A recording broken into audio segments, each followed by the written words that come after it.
30 glorieuses qu'on admire autant, c'est une phase de rattrapage. La France sortait de la Seconde Guerre mondiale, elle était exsangue, elle avait du retard, c'était un pays très rural, très en retard. Et donc on sait très bien faire, c'est la culture de l'ingénieur, on sait très bien faire des choses que l'on a apprises et qu'on sait déjà faire. Les phases de transition en France ont toujours été plus compliquées. Généralement, ça passe par des guerres ou des révolutions, si vous regardez l'histoire de France. Et ce que je veux dire par là, c'est qu'en fait, on a un système qui est une des raisons profondes pour lesquelles on n'a pas eu de Steve Jobs ou de Facebook ou autre, c'est parce qu'on a un savoir qui est très compartimenté et qu'à un moment, pour inventer quelque chose de ce type, il faut être capable de saisir l'air du temps et d'assembler des choses curieuses, des choses que personne ne voit. Je parlais tout à l'heure de Steve Jobs, quand il invente l'iPhone, c'est 256 technologies différentes, donc ce n'est pas une technologie qui a donné naissance à l'iPhone, ça mobilise 256 technologies différentes. Il a eu l'idée que personne n'avait eu avant de mettre dans une même boîte les mails, le téléphone, la musique, la photographie. Et que cette forme-là soit belle, qu'on puisse la réinventer, qu'elle change les relations entre nous. Et donc, vous voyez, c'est cette opération, c'est un côté visionnaire. Et tout ce que j'essaye de vous dire depuis le début, c'est que j'espère qu'à un moment, peut-être en suivant ce cours, il y a quelqu'un qui aura des idées bizarres et que ça donnera, celui qui sera capable de connecter une technique, parce que vous avez la science et la technique, avec une vision du monde qui est en train de changer, notre monde est en train de changer, avec l'invention d'un public et d'un usage. Voilà.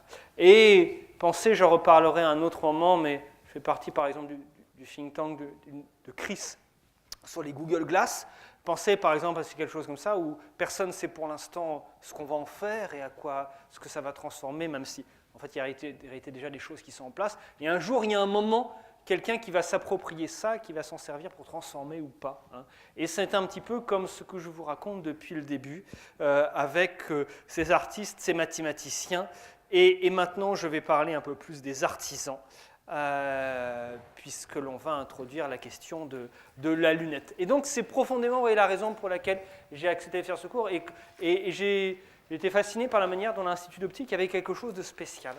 Il y avait quelque chose de spécial qui se passait, une atmosphère d'innovation, de curiosité, de circulation d'idées, et qui tenait, c'est aussi le sous-texte de ce que je dis depuis le début, à cette nature très particulière de l'optique ou de la photonique ou de la lumière, qui est cette chose assez mal définie, qui touche à plein de domaines et qui vous oblige à assembler. Et il n'y a pas ça quand on fait des mathématiques ou quand on fait de la physique, puisque l'optique, ça va, ça va des drones aux lunettes connectées, en passant par les capteurs, le lidar, le laser, et donc ça connecte. En fait, ça connecte des choses. Et c'est exactement ce qui s'est passé avec la révolution de la vision. La révolution de la vision qui se passe au XVe et qui se passe au XVe siècle et dont je vais maintenant parler. La révolution de la vision, c'est deux choses, c'est la perspective et la lunette d'observation.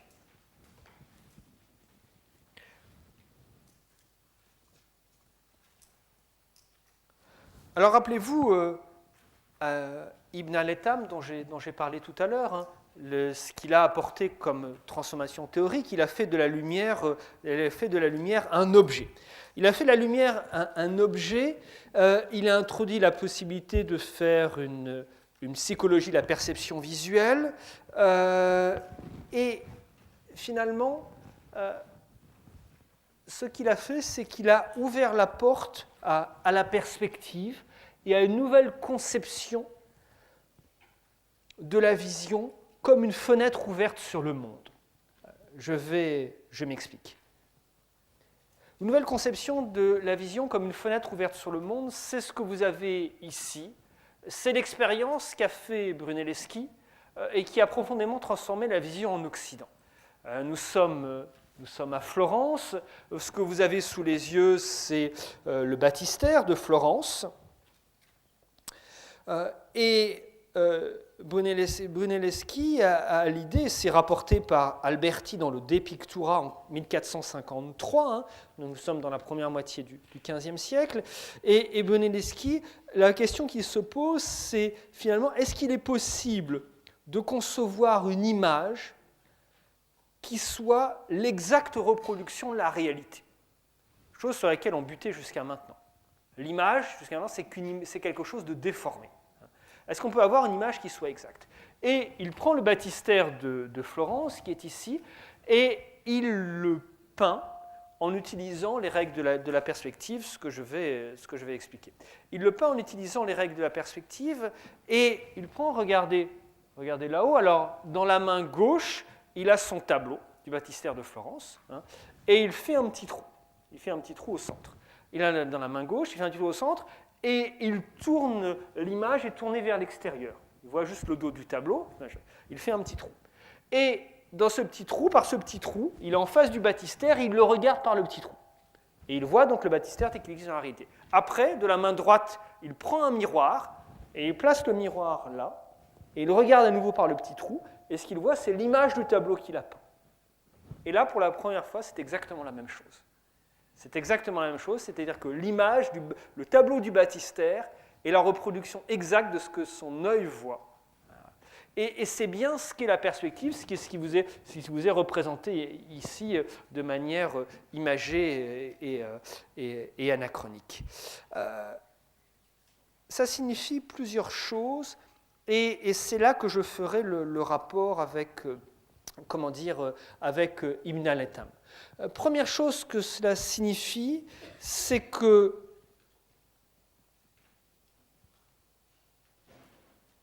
c'est l'importance de la dimension expérimentale.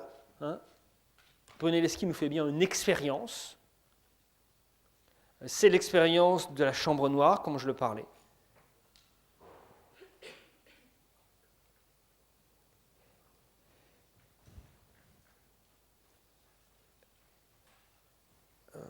Attendez, pardon.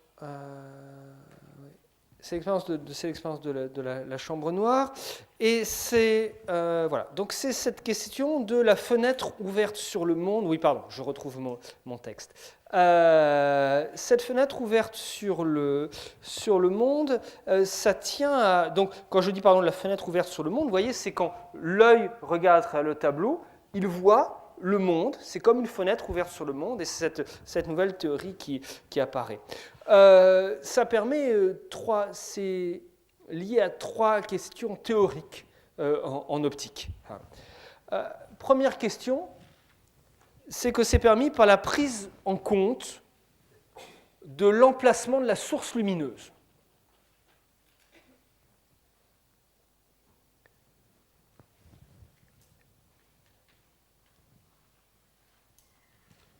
Et de l'angle sous lequel cette source lumineuse frappe les surfaces et produit des ombres.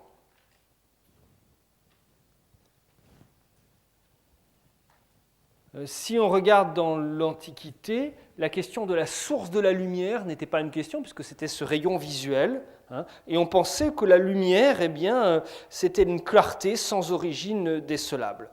La deuxième avancée théorique, c'est que cela ajoute le visible gagne en richesse. Le visible devient multisensoriel. Et c'est un thème sur lequel je reviendrai, la luminosité des couleurs. Et la dernière modification, c'est que cela signifie que l'art du peintre ne fait que suivre la nature.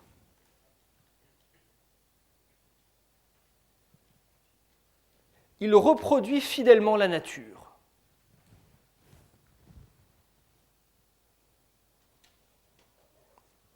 Puisque finalement, qu'est-ce que la perspective? La perspective, c'est reproduire un espace en 3 dimensions sur un espace en 2 dimensions grâce à un calcul mathématique de proportion.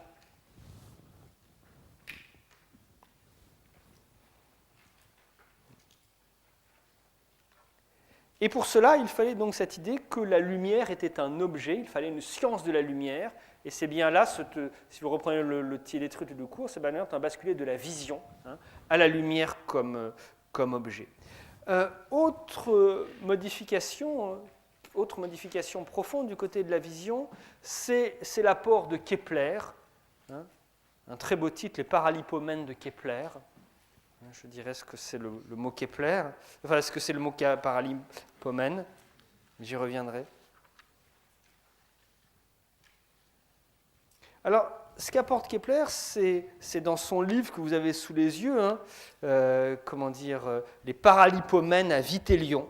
C'est ce livre. Vous avez sous les yeux le titre complet. Je ne sais pas si vous avez arrivé à le lire. Peut-être pas. Est-ce que j'arrive à le lire? Je ne l'ai pas pris. Voilà. Oui. Non. Bon, attendez, je ne l'ai pas repris.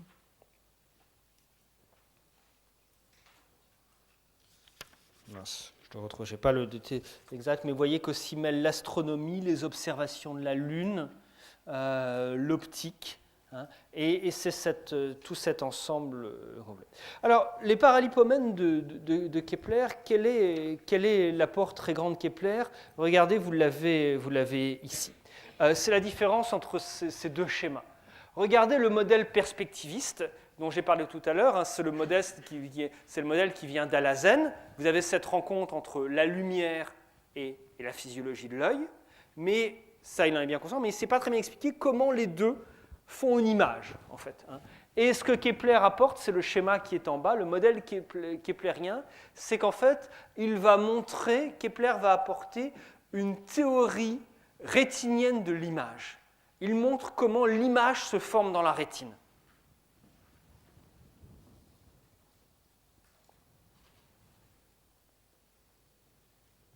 Il montre comment l'image se forme dans la rétine, et pour ceci, en fait, il montre que l'œil, c'est comme il utilise le modèle technique de la chambre noire. Il dit l'œil fonctionne comme une chambre noire. C'est la percée d'un petit trou, la pupille,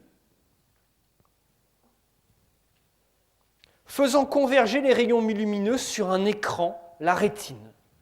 Donc la rétine, c'est comme un écran sur lequel se forme l'image.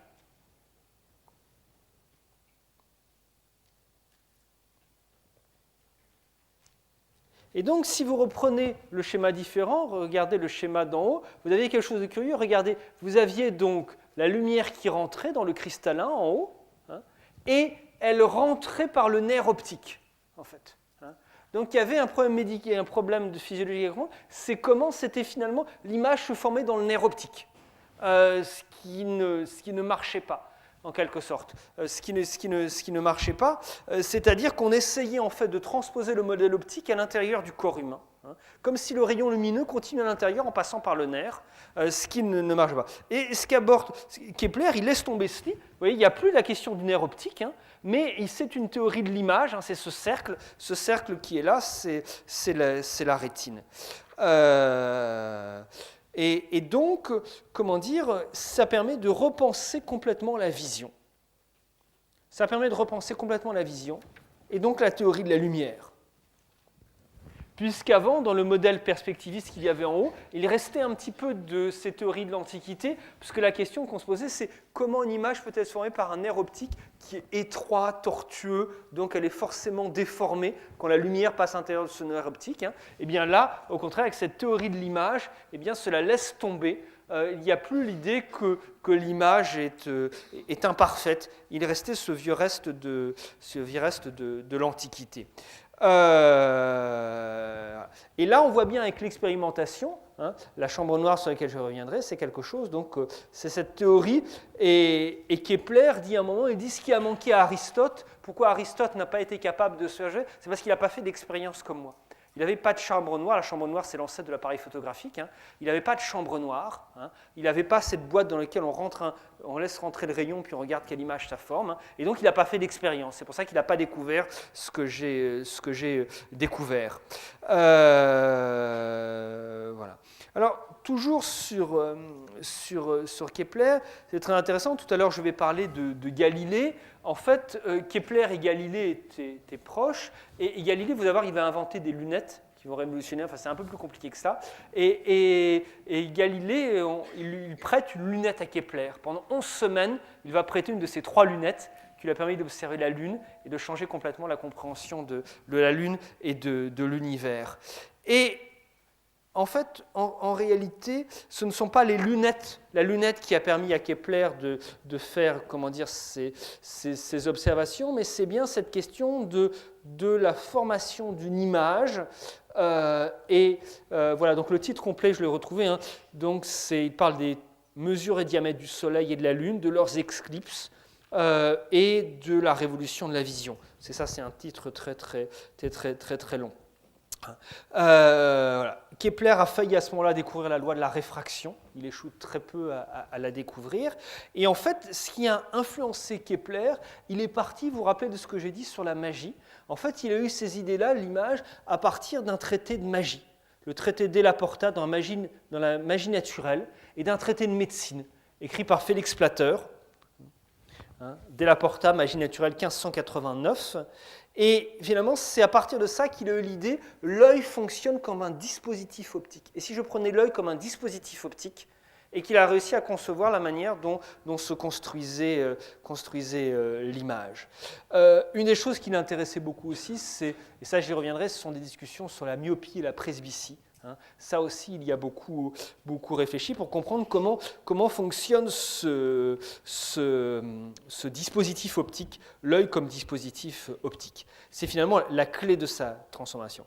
Dernière chose intéressante sur Kepler, c'est qu'en même temps, je vous disais, la science ne procède jamais par révolution. Mais il y a toujours de l'hétérogénéité, des choses anciennes. En même temps, Kepler reste un homme du Moyen-Âge aussi. Il reste aussi un homme du Moyen-Âge, vous avez vu ces dates tout à l'heure, 1571-1630. Il reste aussi un homme du Moyen-Âge. Il est, ses paralipomènes sont offerts à Vitélion, qui est un savant néoplatonicien. C'est-à-dire pour Kepler, dans sa science, il y a toujours un Dieu créateur et unique du monde. La sphère qui est ici dans ces schémas, c'est une forme parfaite, c'est la Trinité. Et cela indique toute quand je parlais tout à l'heure de Dieu et lumière, pour Kepler aussi Dieu et lumière, et cela reste. Et le mot paralipomène qui a transformé l'optique, en fait, le mot paralipomène, il vient de la Bible. Ce sont 2 livres historiques qui sont mentionnés par la Vulgate et la Septante, et qui sont un complément au livre des rois dans la Bible. Donc vous voyez, il choisit d'appeler ce traité d'optique qui va révolutionner, scientifique qui va révolutionner l'optique par un nom tiré de la Bible, les paralipomènes, parce que c'est bien sa conception, vous voyez, de la lumière et de Dieu qui est derrière. Alors, qu'est-ce que ça change sur un plan pratique? C'est la question de la perspective en peinture. Alors, regardez, je parlais tout à l'heure de l'œil comme un dispositif optique. Eh bien, finalement, c'est cet œil comme un dispositif optique qu'on applique de cette manière-là pour faire un calcul de projection qui permet, regardez, c'est-à-dire que l'on regarde avec son œil, il faut imaginer un œil, l'œil fictif d'un observateur, qui regarde et qui est capable de reproduire l'objet qui est ici avec ses proportions exactes par ce calcul mathématique, justement. C'est bien ceci la perspective. Alors, c'est bien ceci la perspective. Qu'est-ce que, pour bien comprendre ce que ça change, je vais prendre plusieurs exemples. Un exemple, là aussi, c'est un tableau que j'avais choisi dans cette visite au Louvre. C'est, faite l'année dernière. C'est un tableau de Canaletto, c'est le pont de Rialto. Ce n'est pas son tableau le plus célèbre, mais il est au Louvre, comme ça vous pouvez aller le voir. Le tableau que vous avez sous les yeux, il a été fait avec une caméra obscura, c'est-à-dire ce qui est représenté ici, c'est-à-dire qu'on regarde dans une boîte noire et on voit l'image inversée de ce qu'il y a à l'extérieur avec des proportions exactes, comme ce que Brunelleschi vous a montré tout à l'heure.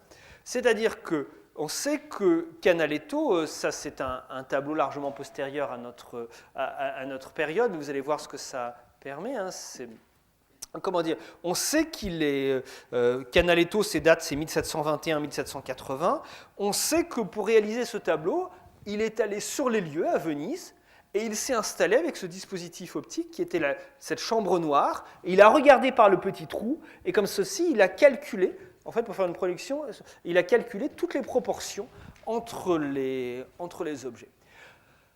Donc ce que vous avez sous les yeux, c'est une image mathématique exacte de ce que Canaletto voit à Venise dans ces années 1750-1760. On le sait parce que certains de ces bâtiments existent encore, vous avez le pont du Rialto, et si on mesure l'écart entre les différents éléments, la taille des fenêtres, la taille des marches, la distance, tout est mathématiquement exact grâce à cette projection, là. La raison pour laquelle je vous ai choisi ce tableau, c'est pour vous montrer ce que permet la mathématisation du monde par l'optique. La mathématisation du monde par l'optique, ça permet ce que, encore une fois, Panofsky a appelé l'objectivation du subjectif. Alors, l'objectivation du subjectif, qu'est-ce que c'est? Le subjectif, c'est que on voit ce qui est à l'extérieur, et ce que l'on voit, nous, avec notre œil, ce qui est subjectif, on le transforme en quelque chose d'objectif, de vrai, de mathématique.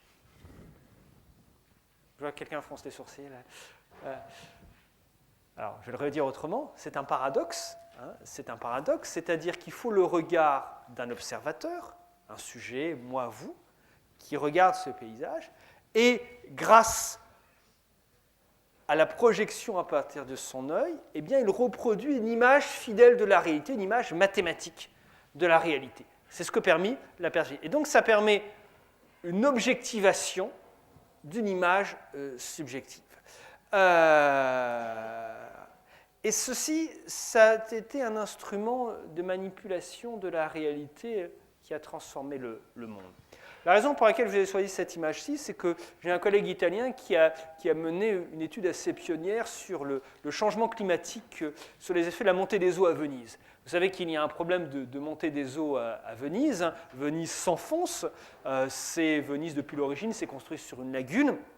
Il y a des projets colossaux avec des écluses géantes qui ferment Venise, dont on sait aujourd'hui qu'une partie de l'argent a été détournée, qu'elles ne seront jamais construites comme il a été prévu, etc. Et donc, il a essayé de savoir, est-ce qu'on peut mesurer de combien de centimètres Venise s'est enfoncée depuis le XVIIIe siècle? Précisément. Eh bien, il l'a fait à partir de ce tableau, à partir en fait des 15 tableaux d'une quinzaine de tableaux de Canaletto. Et comment a-t-il pu le faire? Comme cet objet, cette image, elle est mathématiquement exacte. Bon. Là, alors est-ce que vous voyez? Si, regardez, vous le voyez. Regardez. Pas de faire une flèche. Voilà. Regardez ici, vous voyez une petite bande noire. Vous voyez une petite bande noire au bas des marches de ce palais. C'est la trace laissée par des algues, en fait. C'est-à-dire qu'avec marée haute, marée basse, en fait, et les variations, ça laisse, lorsque la mer est haute, elle laisse des algues qui sont dans la lagune, que l'on connaît bien.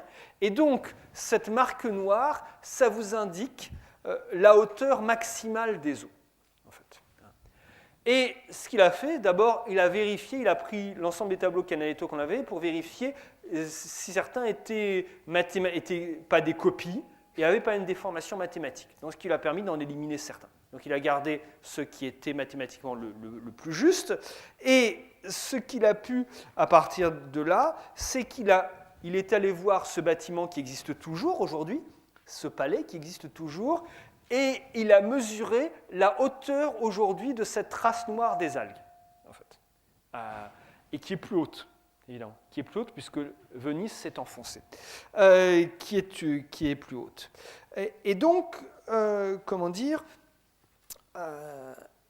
ce qui signifie que l'écart entre les deux, l'écart entre la trace noire sur le palais aujourd'hui et la trace noire sur cette image, comme c'est mathématiquement exact, eh bien, va nous donner le nombre de centimètres dont Venise s'est enfoncée. Alors, il est allé encore plus loin, parce que pour avoir un calcul exact, il a quand même pris en compte le fait que sur cette image-ci, vous voyez, ce sont des gondoles qui circulent. Aujourd'hui, il y a des canots à moteur, et ces canots à moteur font des vagues plus hautes. Donc, ça peut sans doute, des vagues plus hautes, donc sans doute les algues sont un petit peu plus hautes. Donc, il s'est servi de la reconstitution d'un combat de gondoles, c'est là, pour calculer la différence de hauteur des vagues produites entre les bateaux à moteur et les gondoles. Donc, ce qui explique qu'il y a une petite marge d'erreur. Le résultat, en tout cas, est le suivant, c'est qu'il a démontré que depuis que ce tableau a été peint par Canaletto, eh bien, je vous donne le chiffre, voilà, la submersion de Venise a été de 61 cm à plus ou moins 11 cm d'erreur, dû notamment à cette variation. Puisque les vagues des bateaux à moteur mouillent les murs sur 5 cm de plus de hauteur que par rapport aux gondoles.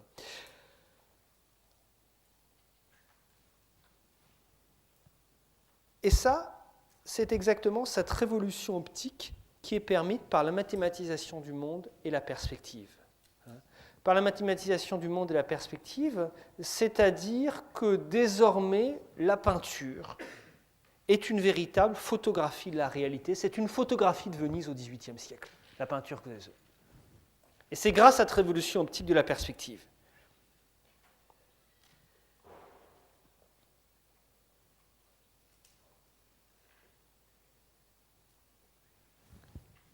Si vous regardez le tableau précédent de Van Eyck, il n'a pas été fait, il a été fait avec une perspective subjective, pas une perspective mathématique. Et si on prend, vous savez, perspective, donc il faut retracer les lignes pour aller jusqu'au point de fuite. Vous prenez un œil, vous avez le point de fuite, c'est le point.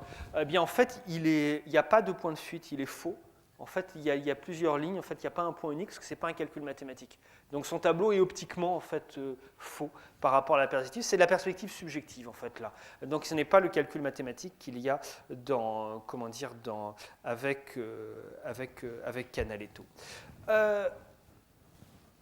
Cette révolution optique, je reviens à Florence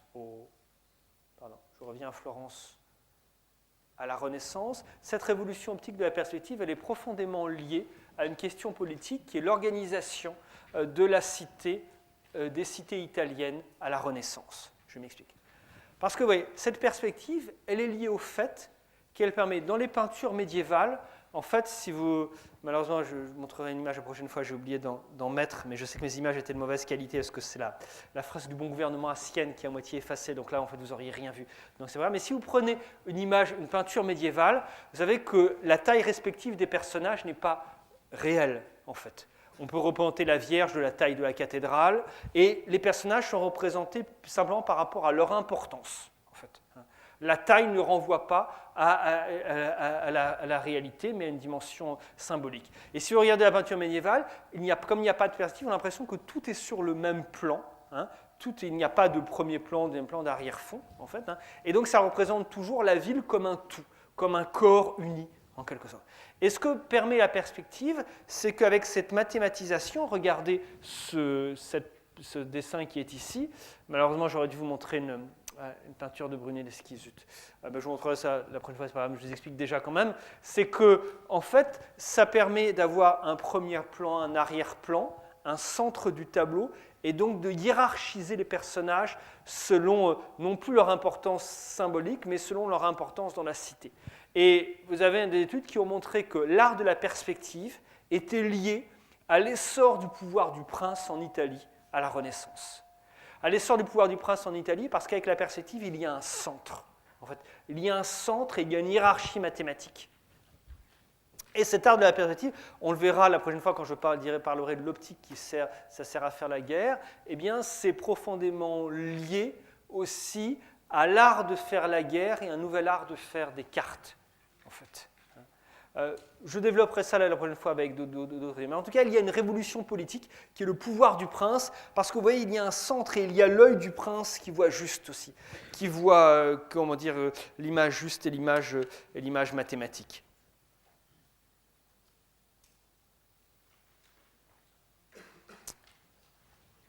Que se passe-t-il du côté de l'astronomie? Du côté de l'astronomie, c'est la révolution parallèle. La révolution parallèle, et je pourrais prendre j'aurais pu prendre plusieurs éléments, hein, mais je ne choisis de me concentrer sur le plus important. Le plus important, c'est Galilée. Galilée et la lunette. Galilée et la lunette. Ce que vous avez sous les yeux, là, vous voyez les dates de Galilée, 1564-1642. Galilée, en fait, a écrit un traité qui n'est pas forcément son traité le plus important, mais qui a profondément changé l'astronomie, le Siderus Nuncius, hein, qui est le messager du ciel, qui est un traité d'optique et d'astronomie qui a eu une importance considérable. Alors, je m'explique. Le Siderus Nuncius, et après je vais expliquer quoi. Dans le Siderus Nuncius, c'est ça ce qui a transformé profondément la compréhension de la Lune, de la face cachée, de la face visible de la Lune, et c'est la découverte des taches solaires aussi, qui sont, c'est la découverte des taches solaires. C'est la découverte, avec le Siderus Nuncius, donc Galilée montre que la Lune a une surface accidentée et montagneuse, ce qu'on ne savait pas. Il montre l'existence de nouvelles étoiles en grand nombre. Il montre qu'il y a 4 satellites autour de Jupiter. Alors, ce que je voudrais qu'on essaye de comprendre, c'est quel est le rapport entre cette avancée théorique et scientifique qu'il y a dans le Siderus Nuncius, la compréhension de l'astronomie et de la Lune, et une technique, parce que l'optique, c'est aussi de la technique, c'est aussi des lentilles. Il y a encore dans cette école des gens qui sont capables de polir les lentilles, comme avec des savoirs qui n'existent pas ailleurs. C'est aussi un geste. Quel est le rapport entre ce que fait Galilée et ce qui se passe dans la boutique des marchands de lunettes et de ceux qui commencent à construire les premiers télescopes? Et l'histoire est extrêmement intéressante. Donc j'ai dit le Siderus Nuncius, 1610. La lunette d'observation, j'aurais pu mettre, mince. Donc, je vais pas mis. Donc la lunette d'observation, elle a la longue vue en quelque sorte, hein, la longue vue. La lunette d'observation, elle existe un petit peu avant. Mais elle apparaît autour de cette période. En fait, elle est attestée pour la première fois, c'est une patente officielle dans la ville de Middelbourg en octobre 1608. En octobre 1608, on a 3 artisans qui demandent un brevet, qui déposent un brevet pour l'invention d'une lunette d'observation. Ce qui est intéressant, ça veut dire que Galilée n'a pas inventé la lunette d'observation, mais vous allez voir comment il l'a transformée. Alors, que se passe-t-il du côté de ces artisans? En fait, ces artisans, ce dont on est certain aujourd'hui, c'est que la lunette existait déjà. En fait, ça existait déjà. Pourquoi? Parce qu'elle est liée au développement des lunettes. Je vous dis, les lunettes apparaissent à partir du XIIIe siècle, lunettes pour soigner la presbytie. Et finalement, une lunette d'astronomie, c'est la combinaison de plusieurs verres pour avoir une image nette.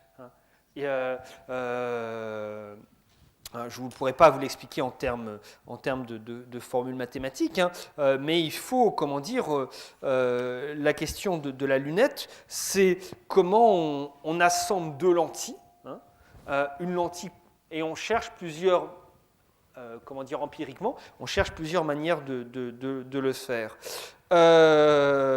Et ça, on sait que c'est sans doute passé dans la technique de ces marchands, dans l'atelier de ces marchands de lunettes. Ça a sans doute commencé en Italie à la fin du XIIIe siècle, à Pise, notamment dans des ateliers de boutons de verre.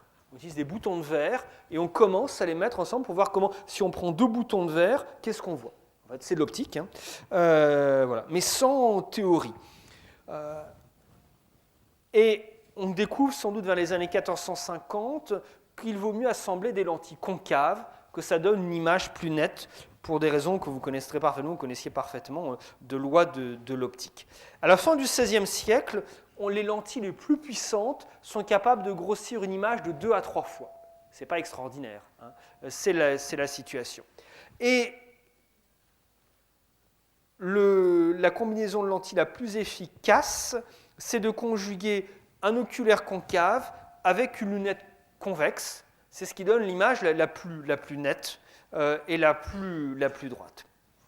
Bon, je ne rentre pas dans les détails de cela. Théoriquement, sur un plan théorique, tout ceci vous sera expliqué par des gens beaucoup plus compétents que moi. Ce que j'essaie de montrer là, c'est que donc, ça passe dans ces boutiques de marchands de lunettes. Et ce qui est amusant, je vous dis, donc, on sait le faire dès les années 1450, 16e, etc. Mais c'est qu'en fait, à l'époque-là, personne ne sait quoi en faire. Ça ne sert à rien. Donc, ça n'a pas de valeur, en fait. C'est-à-dire que la lunette existe avant le dépôt du brevet de lunette en 1608. Parce qu'en fait, ça ne sert à rien. Et donc, on retrouve la question que vous donnez tout à l'heure avec l'Hugo Glass ou d'autres, c'est qu'il y a des moments où il y a des progrès techniques, mais comme on n'a pas inventé l'usage qui va avec, eh bien, l'invention n'a pas de valeur. Pensez par exemple que c'est, que ceux qui ont inventé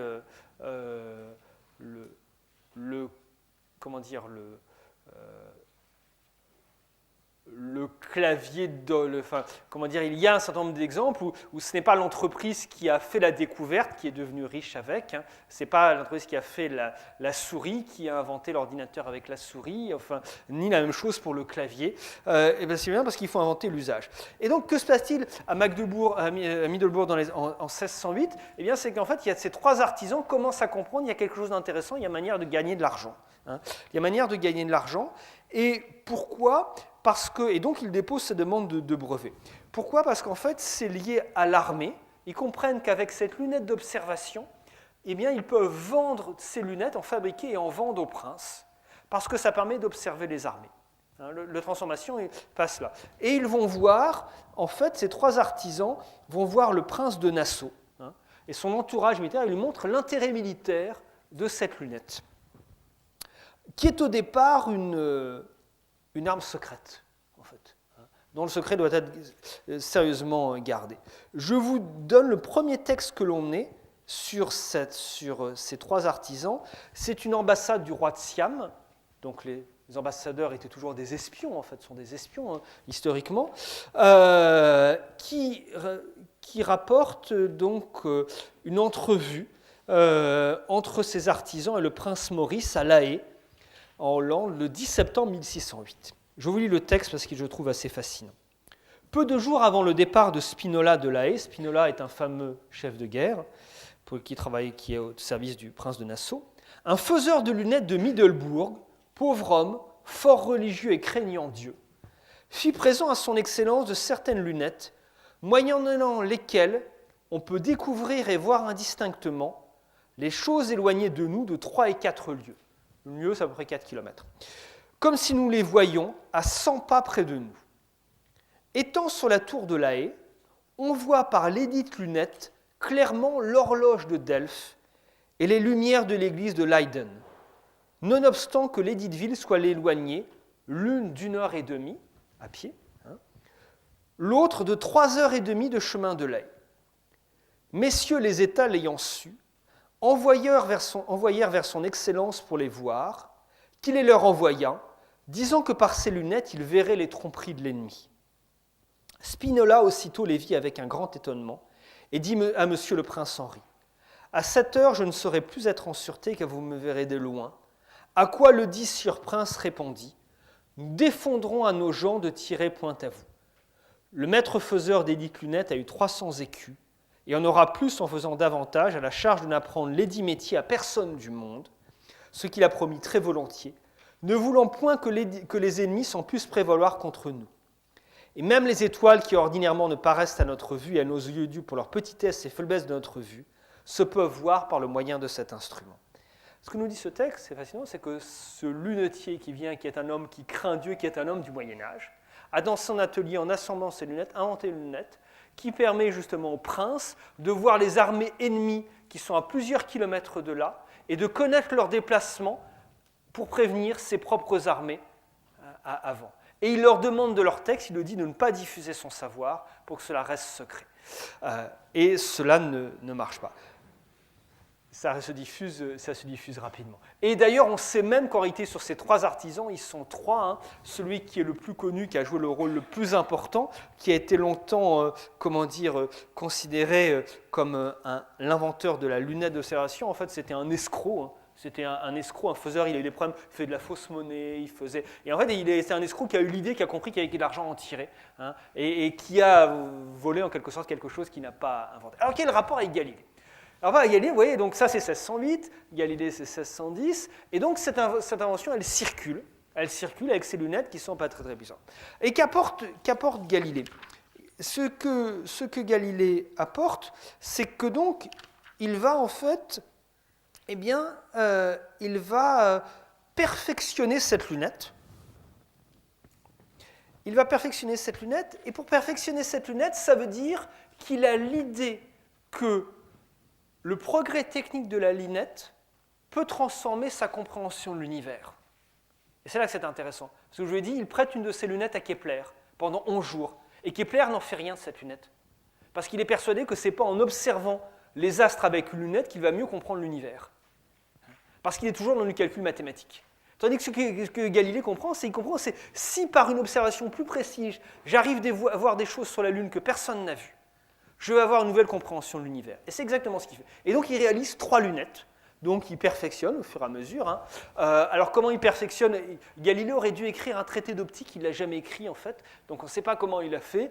Et après il a un peu dans un texte postérieur construit la légende selon l'idée que c'est par sa conception mathématique, à la zen, etc., qu'il a perfectionné les lunettes. En fait très certainement c'est un petit peu le même savoir que le lunetier, il a bricolé. Il a bricolé dans son atelier, il a fait des essais, etc.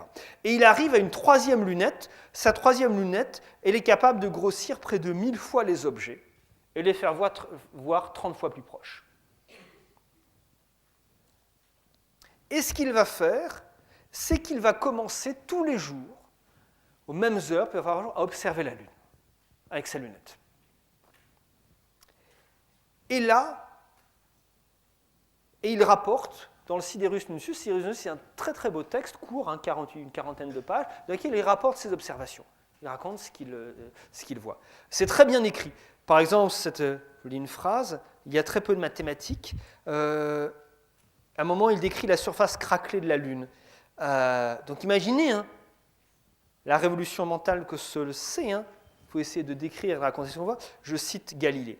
Elle dit, là où elle est marquée de taches, comme la queue du paon laid dieu d'azur, elle ressemble à ces petits vases de verre qui, plongés dans l'eau froide, alors qu'ils sont encore brûlants, acquièrent une surface craquelée et ondulée, d'où est venu leur nom vulgaire de coupe de glace. C'est extrêmement important ce qu'il dit, parce que là, c'est dans son journal, il est en train de décrire ce que vous avez sous les yeux. Ce qu'il est en train de décrire, ce que vous avez sous les yeux, c'est quelque chose d'extrêmement important, c'est la question de la surface de la Lune.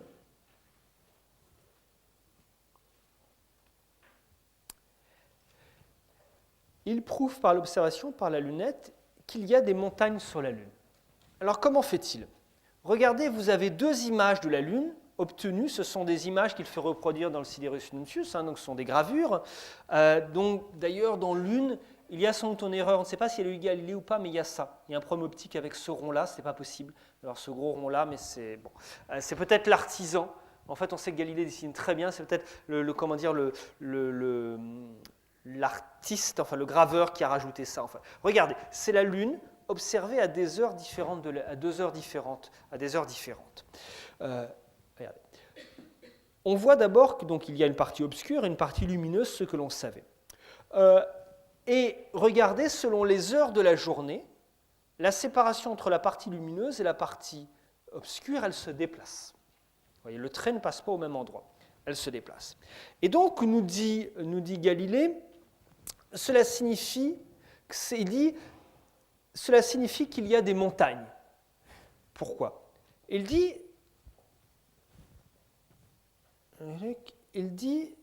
c'est comme lorsque le soleil se lève dans une vallée. Lorsque le soleil se lève dans une vallée, vous avez une partie à l'ombre et une partie en plein soleil. Et le soleil se déplaçant, eh bien, l'ombre et le soleil, les parties éclairées se déplacent. Eh bien, c'est justement parce qu'il y a, c'est parce que l'auréole, si c'était tout plat, ça ne se déplacerait pas de cette manière-là.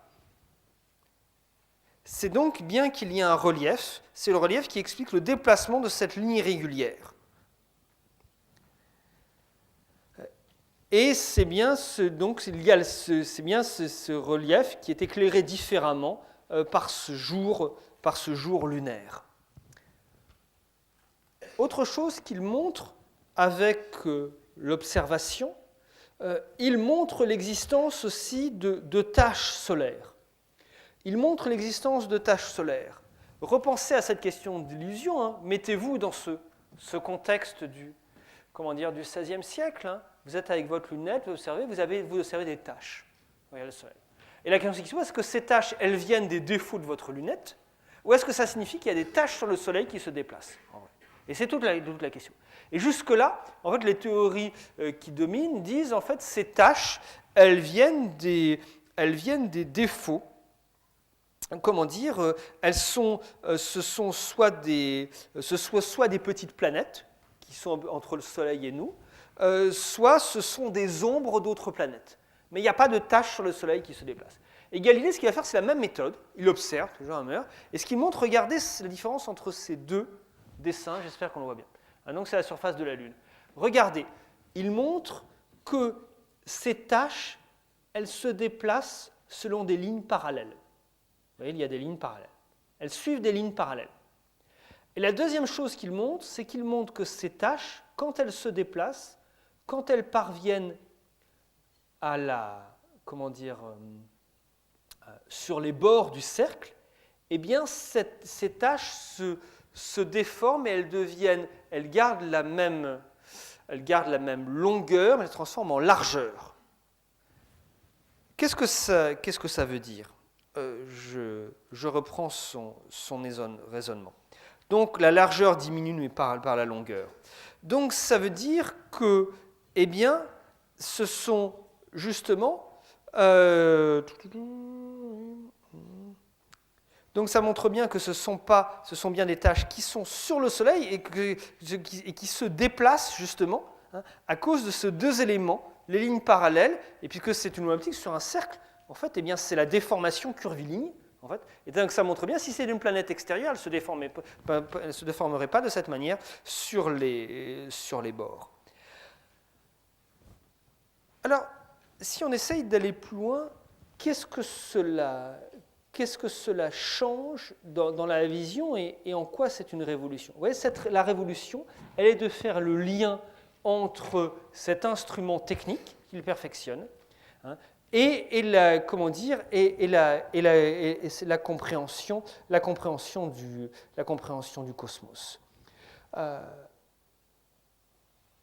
C'est-à-dire que le télescope apporte une dimension nouvelle, il apporte une nouvelle expérience visuelle. Il apporte cette nouvelle expérience visuelle. Cette nouvelle expérience visuelle, elle est bien passée par l'observation pure. Elle est bien passée donc par cette invention pure, elle est bien passée par une trouvaille empirique. Cette trouvaille empirique qui a été donc, à laquelle Galilée a donné une signification optique. Et vous retrouvez le lien donc entre l'expérience et l'analyse mathématique, qui est centrale donc dans ce texte de Galilée.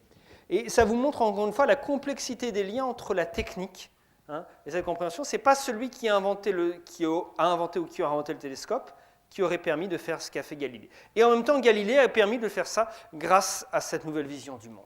Un autre mot sur Kepler, pour montrer l'importance aussi de ces visions du monde. Je vais parler de cette importance de la magie, de cet horizon d'attente, de cette conception du monde. Eh bien, Kepler, dont on a vu l'importance mathématique, eh bien, il a écrit un autre texte très curieux, qui a été longtemps décrit en histoire des sciences. Il a écrit un texte qui s'appelle « Le songe ou l'astronomie lunaire ». C'est un texte dans lequel il essaye d'imaginer les gens qui vivent sur la Lune. Et il y a le peuple de la face cachée et le peuple de la face visible.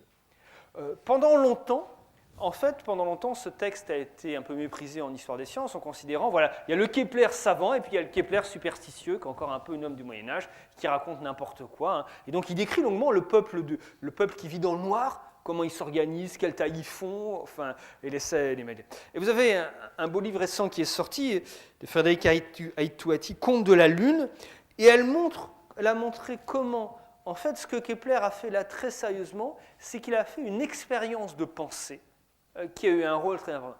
Et qu'en fait, il est influencé au même moment, apparaissent les premiers récits de voyage sur la Lune. Les premiers récits de voyage dans le cosmos, on essaye d'imaginer, littéralement, parce qu'on ne peut pas encore le faire, des hommes qui voyageraient, comment dire, dans l'espace. Et bien justement, ce texte-là, c'est que ce qui intéresse Kepler, c'est pas vraiment de savoir s'il y a un peuple ou pas qui vit sur la Lune, c'est pas important, c'est qu'en fait, il fait par l'imagination une expérience de pensée, qui est l'expérience de pensée de se déplacer dans l'espace. Il utilise la fable et le roman comme un transport mental, ce qui va après nourrir ces transformations mathématiques.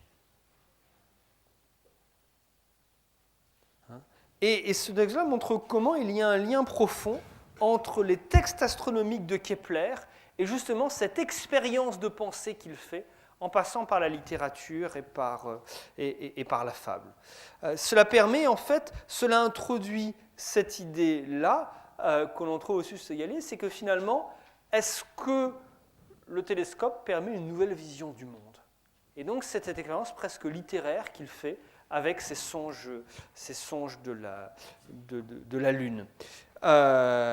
Et pensez qu'on est, de manière contemporaine, 1492, Christophe Colomb, au même moment, et bien entendu, c'est lié, l'exploration du ciel et l'exploration de la Terre, c'est-à-dire que c'est la même question, c'est comment les hommes se déplaçant sont en train de reculer les limites de l'univers et voient ce qu'ils n'avaient jamais vu. Des animaux qu'ils n'avaient jamais vus dans les contrées éloignées, la question de la forme de la Terre, qui n'est pas ce qu'ils pensaient. Donc c'est cette question de l'expérience de pensée. Donc cette expérience de pensée qui fait le lien.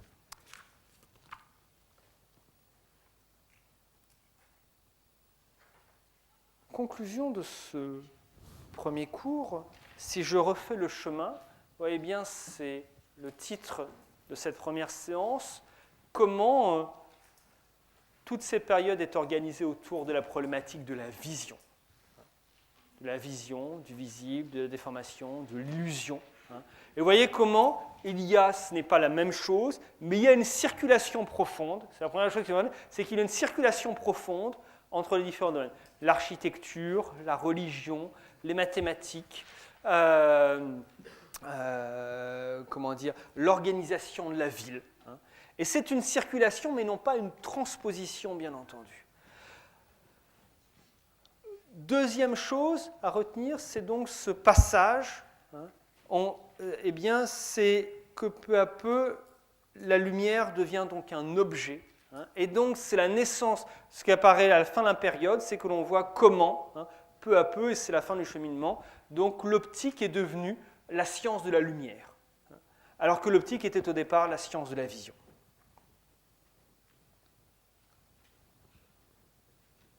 Troisième chose à retenir, c'est l'importance d'une histoire de la science et des savoirs qui prennent en compte les visions du monde, mais qui prennent en compte aussi les acteurs, les lieux,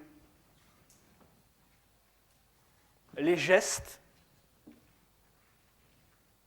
Et la différence profonde, si vous regardez, j'aurais pu vous donner une biographie, je pourrais vous la donner, mais si vous essayez de regarder ce qui existe du côté de l'histoire de l'optique, les choses qui ont été généralement, dans l'histoire des sciences un peu classiques, il y a deux manières de l'aborder. Soit on fait une histoire des instruments d'optique, soit on fait une histoire des théories de l'optique. Et vous voyez bien qu'en réalité, ça ne fonctionne pas du tout de cette manière-là. Il n'y a pas une histoire des théories où des hommes auraient des inventions conceptuelles et scientifiques qui peu à peu permettraient d'arriver jusqu'à l'optique moderne ou actuelle. Il n'y a pas non plus, mais en fait, il y a quelque chose de beaucoup plus complexe qui est lié à des gestes, ce geste du lunetier, l'expérience, les boutons de verre que l'on met, etc., qui sont liés à des lieux, la cité italienne, ce qui se passe dans les Pays-Bas, le commerce, l'Église, qui est lié à des acteurs qui interviennent et qui est lié aussi à des expériences de pensée. Et vous voyez comment la lumière, justement, la lumière optique touche à tous ces éléments-là, et qu'il s'agit justement c'est tout l'objet du cours, de les articuler et de montrer comment cela s'articule. Et vous verrez, le prochain cours sera consacré à l'optique physique et la lumière en société. Vous verrez comment toutes les questions dont je parlais vont être totalement reformulées à partir de la même combinaison d'éléments.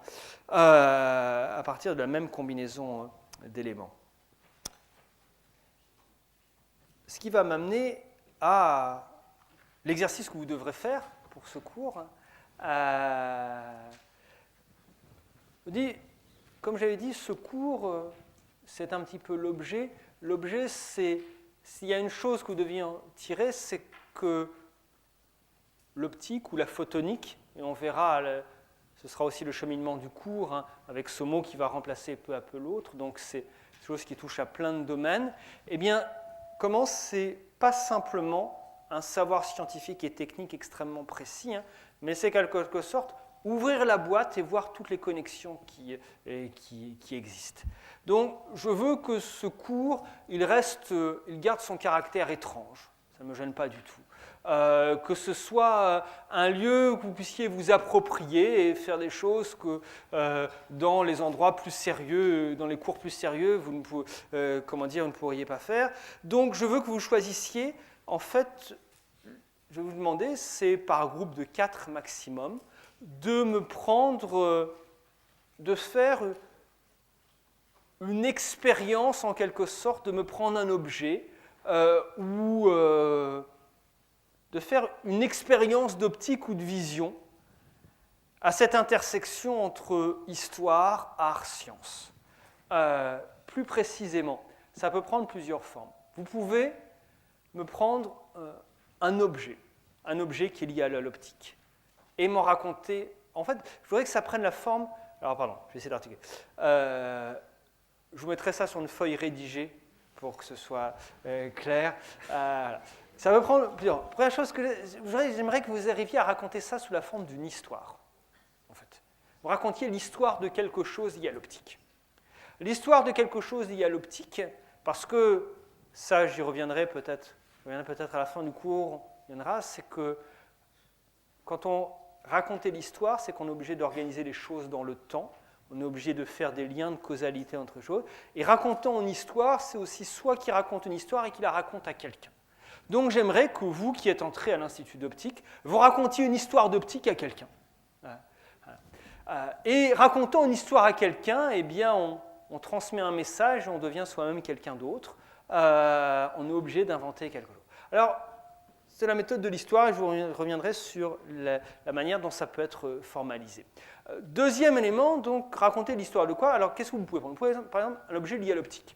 Vous avez demandé à vos camarades des promotions précédentes, qui sont anciens que vous, demandez-leur, interrogez, faites le test, vous pouvez parier 10 €, un café, n'importe quoi, demandez-leur, ah tiens, toi qui es un ancien, il connaît bien, qu'est-ce que c'est, à quoi ça sert l'instrument qui est devant la vitrine dans lequel on passe tous les jours? Vous savez ce qui est dans le hall? Vous avez vu qu'il y a des objets? Et vous verrez qu'aucun d'entre eux, quasiment, ne sera capable de vous dire ce que c'est et à quoi ça sert.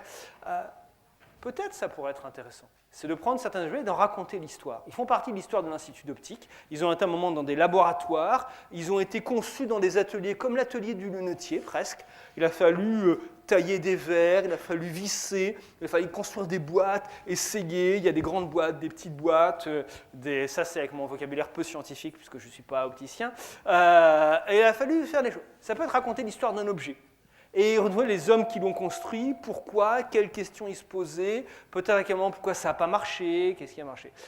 Ça peut être, vous pouvez faire quelque chose vous pouvez étudier un objet qui est lié, un objet qui est d'optique, qui a des usages. Vous verrez par exemple, ce sera dans le dernier cours, je vous parlerai de certains objets, mais sans le faire en détail, mais qui sont liés à l'histoire de l'optique, y compris l'histoire de l'Institut d'optique. Ça peut être, pourquoi ne pas faire un dossier sur l'histoire des phares de voiture, l'apparition des des feux de signalisation. Quand et pourquoi c'est apparu, comment étaient les premiers, comment on les a fait évoluer, d'où viennent les phares qu'il y avait sur les côtes, qui les a construits, comment étaient les lanternes, à quoi ils servaient, d'où venait l'argent, pourquoi on faisait ça, pourquoi on a arrêté de s'en occuper, quelle était leur architecture. Ça peut être le télégraphe optique, ça peut être... Vous êtes entièrement libre. Ça peut être aussi, ça ne me dérange pas, un objet qui n'existe pas, ou qui n'existe pas encore, qui est en discussion, qu'on essaye d'inventer.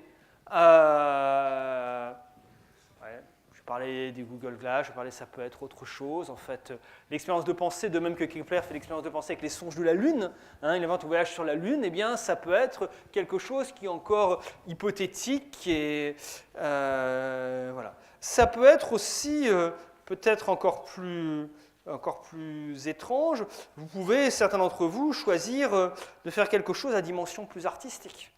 Vous pouvez imaginer une installation, un dispositif, ou étudier une œuvre d'art.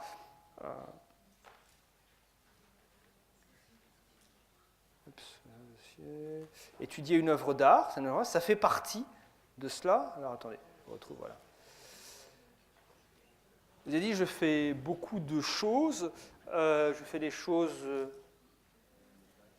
assez différentes. Il y a en ce moment, vous pouvez aller le voir. Vous pouvez le voir, c'est la nouvelle exposition qui est à la... J'espère que ça va s'afficher par contre. Non, ça ne va pas s'afficher. Ah, zut. Pourquoi ça ne s'affiche pas? C'est une question, excusez-moi. Je vous donne référence, il y a la galerie Perrotin, si vous regardez en ce moment, c'est une des grandes galeries parisiennes rue de Turenne. Il y a l'exposition Laurent Grasson en ce moment, qui est un artiste avec lequel il m'a demandé de collaborer avec lui sur son exposition. J'ai fait le livret de l'exposition, on a travaillé, mon associé a travaillé sur certaines de ses œuvres. C'est une exposition qui s'appelle Soleil double. La galerie Perrotin, c'est la galerie française la plus connue dans le monde, qui est aussi à Hong Kong et à New York. Donc c'est un endroit où vous croiserez que des gens riches et célèbres, riches et beaux, si vous y allez visiter. Et c'est une expérience artistique, vous verrez, où on parle beaucoup d'optique, et avec ce thème qui est Soleil double. Et vous verrez, il y a notamment un film qu'il a réalisé, sur lequel on a beaucoup travaillé, qui est un film qui filme Stromboli, le volcan, avec des drones, mélangés avec des images de Pompéi. Et qui réutilise des matériaux historiques. Donc ça peut être, si vous avez envie comme cela de prendre, vous pouvez prendre un tableau ancien aussi, en faire l'analyse. Surtout ce que je souhaite, c'est que vous trouviez un sujet qui vous plaît, que vous fassiez plaisir en toute liberté. Vous pouvez, n'hésitez pas dans les cours suivants, vous venez me voir à la pause, on en discute après le cours pour les idées que vous avez. Mais tout est accepté en quelque sorte. À partir du moment où vous arrivez justement à raconter une histoire et à articuler ces 4 dimensions dont je vous ai parlé. La technique, les usages, la vision sociale et le contexte, vous les articulez de manière plus ou moins forte. Voilà. Est-ce que certains d'entre vous ont déjà des idées? Chose que vous avez... Oui?